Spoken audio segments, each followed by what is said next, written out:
Katlyn, how's fight week going so far? Really good. I'm happy to be here in Miami, where it's a little bit warmer than New York. Yeah, everything's good. I just want to ask off the top, you're being billed with a different last name, but you were married, was it a few years ago you guys got married, or was it, yeah? Yeah, I've been married for like about 5 years, and I changed my name right away. But I never, legally it was Cerminara, and I just never changed it for the UFC. One, because I have like so many Armenian fans, and they've always been like so supportive, so I always kind of felt like bad taking away my Armenian name because of that.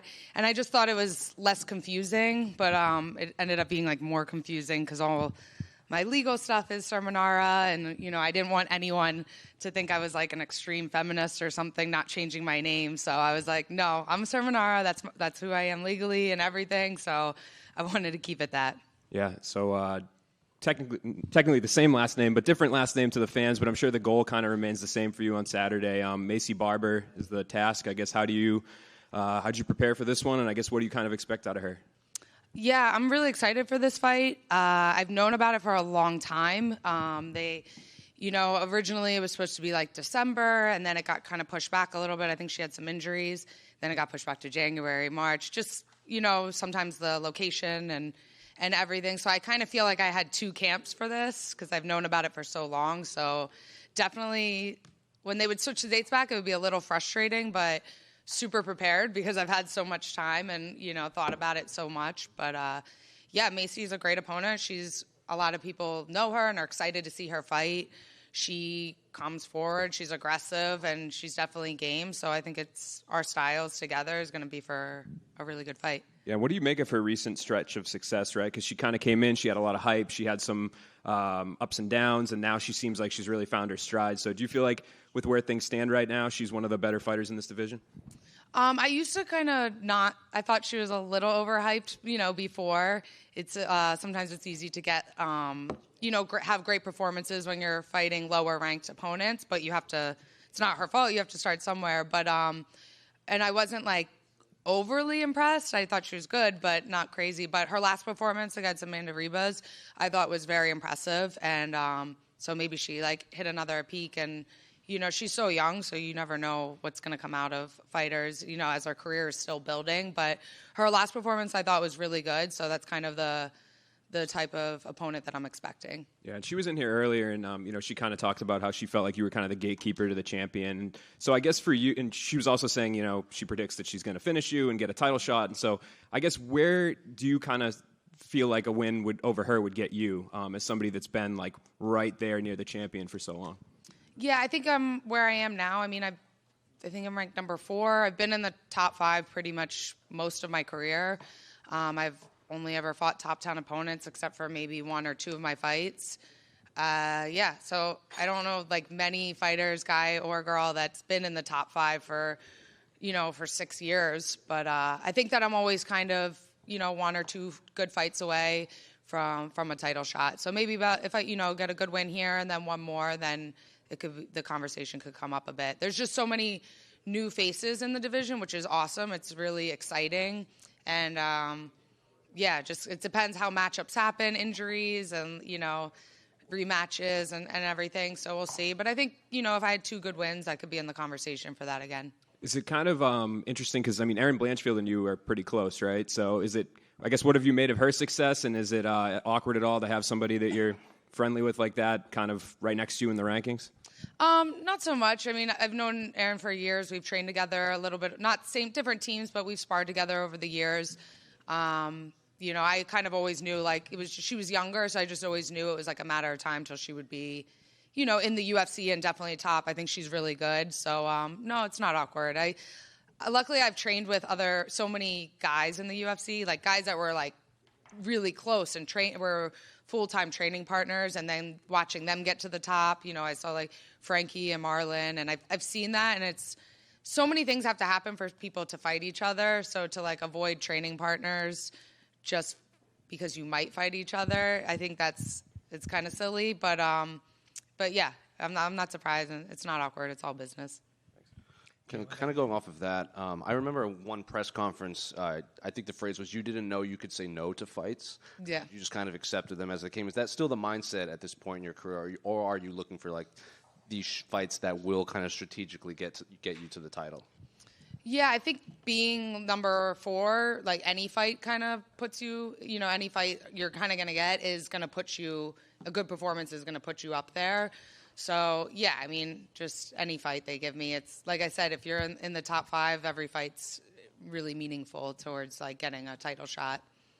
And I think I saw on your Instagram you did some training in Denver, too, with Tisha and Raquel. So what was that like, training with the champion? Yeah, that was really good. I was there the week before Raquel's fight, so I only got to train with her a little bit. But, I haven't fought in a year and a half, so I just kind of wanted to – I don't train with a lot of girls, especially like high-level girls. So I kind of wanted just to go out there. I knew there was a bunch of girls there and just kind of, use it. Like where I go into their gyms, they have coaches. I had no one with me. And I'm going not knowing what to expect and sparring and getting different looks from different high-level girls. Kind of treating it almost like a scrimmage, just because I hadn't fought in so long. So it was amazing there. I loved everyone I trained with. I trained a lot with Miranda Maverick, Rose Namajunas, Raquel, and Tisha were there. So, I had a really good experience there. There were so many fighters, and it definitely helped. Is that something you'll look to do more? Because like you said, you did that because you hadn't fought in a while. But now that you're back fighting again, will you still try to kind of bounce around a bit while still maintaining your home base in, like, back east? Yeah, I mean, I'll always keep, like, my home base where it is. But I think, like, in between fights and stuff, it's nice to travel with different people. I made some, like, good relationships with other girl fighters there. So maybe we could, like, back and forth bounce for a little bit if I need to. But yeah, I like it. And last one for me. Can I get your thoughts on the main event between Sean and Cheeto?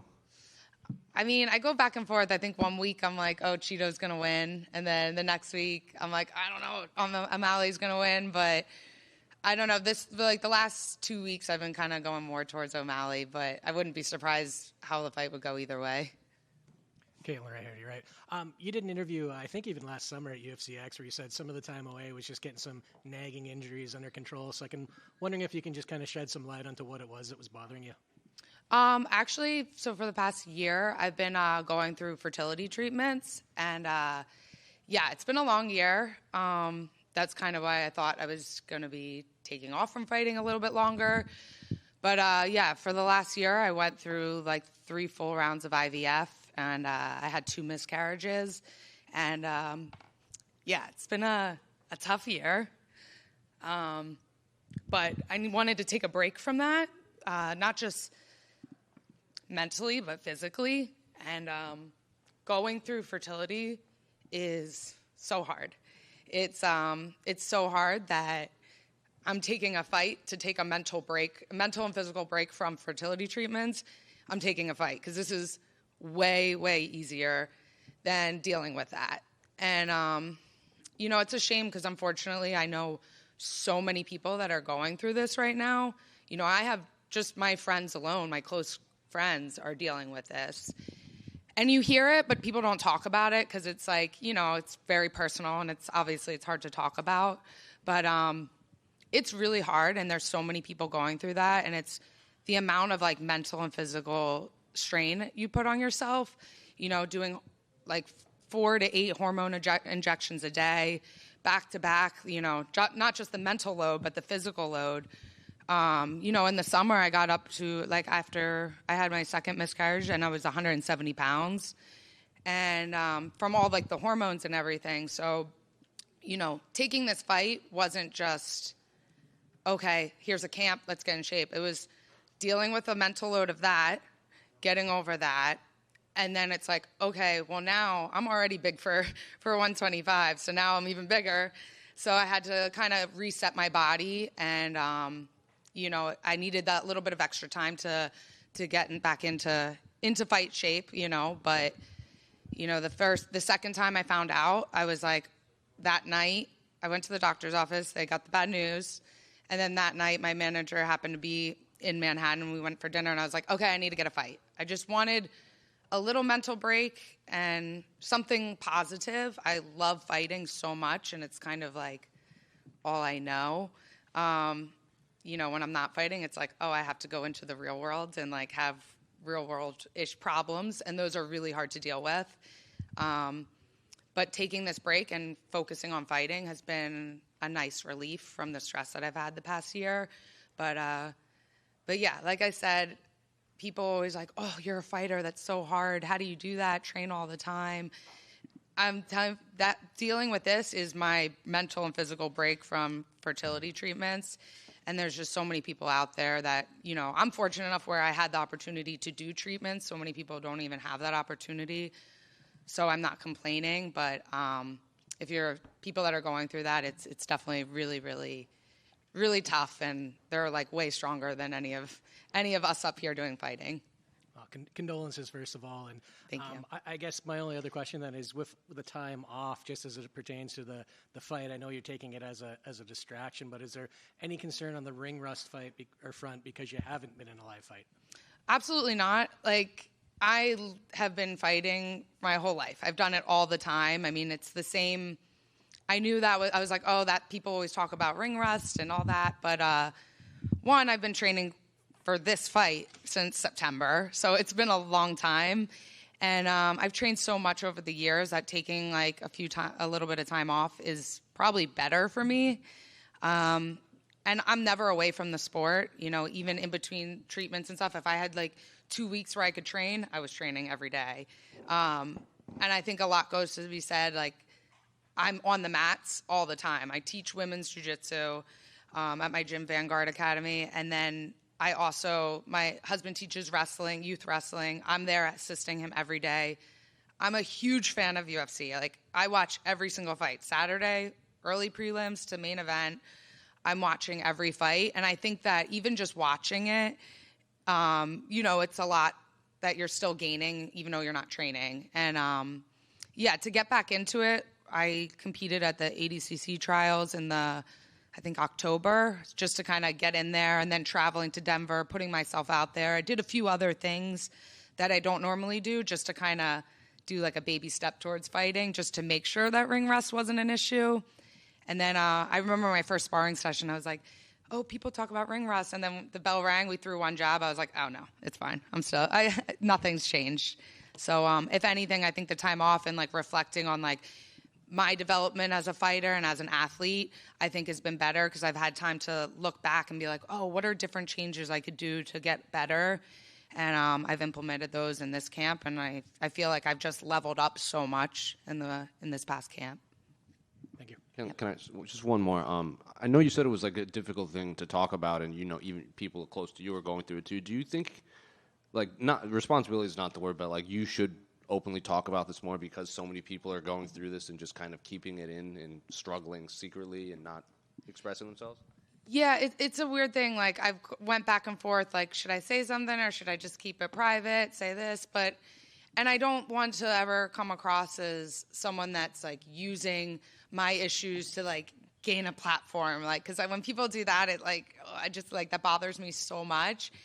But I do think that, like, even with, like, my friends and me being open about it, there were so many people that I would tell about it, and they're like, oh, you know what? I've been doing that the past year. And then we would talk about it, and it would feel good. I would go on social media and see women that would talk about it that I didn't know, and I'm like, okay, there's a lot. I'm like, wait a minute, there's a lot of people going through this, which can be comforting, but it's also, like, alarming that so many people my age are going through this.